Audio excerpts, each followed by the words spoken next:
कार्तिक मास महात्म कथा अध्याय 10। उसमें हमने जाना कि कैसे जलंधर का जन्म हुआ, उसका नाम जलंधर कैसे पड़ा और वह कैसे ब्रह्मा जी को मारने के लिए उद्यत हुआ और कैसे ब्रह्मा जी ने अपने प्राण बचाए और उसकी स्त्री वृंदा थी, वृंदा के साथ उसका विवाह हुआ, जो कि बड़ी पतिव्रता, सौभाग्यशालिनी, सर्वांग सुंदरी, परम मनोहर, मिष्टभाषिणी, शीलवान थी और वह अपनी स्त्री के साथ दैत्यों पर राज्य करने लगा।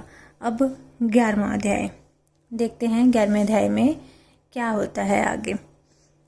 बोलिए कार्तिक मासी की जय, श्री श्री लक्ष्मी नारायण की जय, श्री श्री राधा कृष्ण की जय।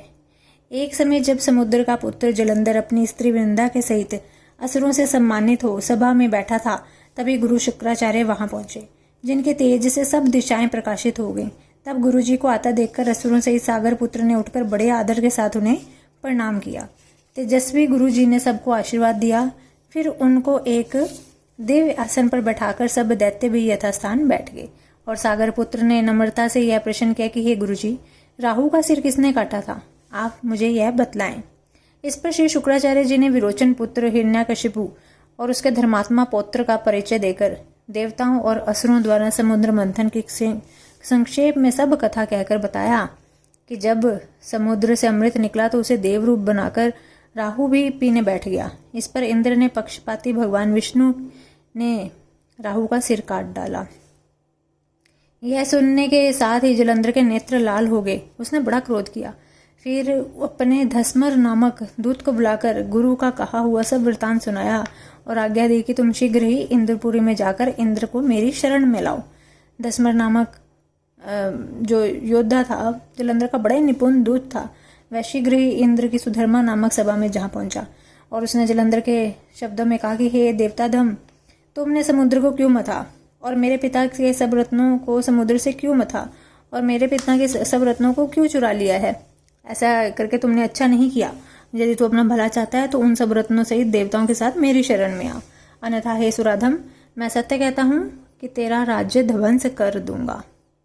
इंद्र यह सुनकर बहुत ही विस्मित हुआ और कहने लगा कि पहले सागर ने मेरे भय से सब पर्वतों को अपनी कुक्षी में क्यों स्थान दिया और मेरे शत्रु दैत्यों की क्यों रक्षा की? इसी कारण से मैंने उनके सब रत्न हर लिए। मैं सत्य कहता हूँ कि मेरा द्रोही सुखी नहीं रह सकता। इंद्र की बात सुनकर वह दूत शीघ्र ही जलंधर के पास पहुंचा और उसे सब बातें कह सुनाई, जिन्हें सुनते ही वह दैत्य क्रोध के मारे अपने होठों को काटने लगा और देवताओं को जीतने के लिए उसने उद्योग आरंभ किया। फिर तो सब दिशाओं तथा पाताल से करोड़ों दैत्य उसके पास पहुंच गए। शुंभ निशुंभ सेनापतियों को साथ लेकर जलंधर इंद्र से युद्ध करने लगा। शीघ्र ही इंद्र ने नंद नवन में अपनी विशाल सेना उतार दी और वीरों की शंख ध्वनि और घोर गर्जना से इंद्रपुरी गूंज उठी। अमरावती छोड़कर देवता उनसे युद्ध करने चले। भयानक मार काट हुई। दोनों पक्षों के आचार्य अपने अपने मृतकों को जिलाने लगे। असुरों के आचार्य गुरु शुक्राचार्य ने अपने मृत संजीवनी विद्या से और देवगुरु बृहस्पति द्रोणगिरी से औषधियां लाकर मुर्दों को जिलाते रहे। इस पर जलंधर ने अपने गुरु शुक्राचार्य जी से क्रुद्ध होकर कहा कि मेरे हाथ से मरे हुए देवता जी कैसे जाते हैं? जिलाने वाली औषधियां तो सब आपके पास ही हैं, फिर यह कैसे संभव है? इस पर श्री शुक्राचार्य जी ने देवगुरु श्री बृहस्पति जी द्वारा द्रोणगिरी से औषधि लाकर देवताओं के जिलाने की बात कह दी।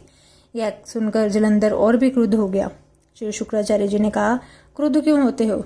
यदि शक्ति है तो द्रोणगिरी पर्वत को उखाड़कर समुद्र में फेंक दो, तब मेरे कथन की सत्यता प्रमाणित हो जाएगी।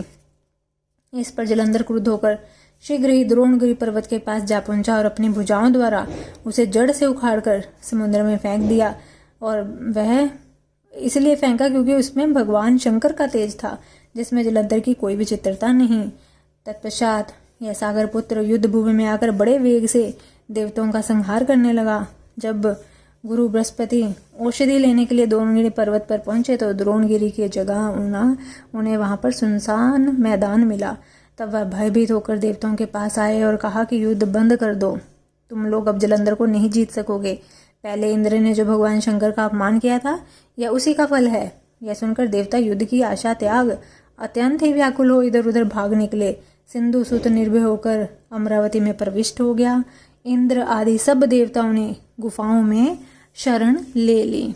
बोलिए कार्तिक मास की जय, श्री श्री लक्ष्मी नारायण की जय, श्री श्री राधा कृष्ण की जय।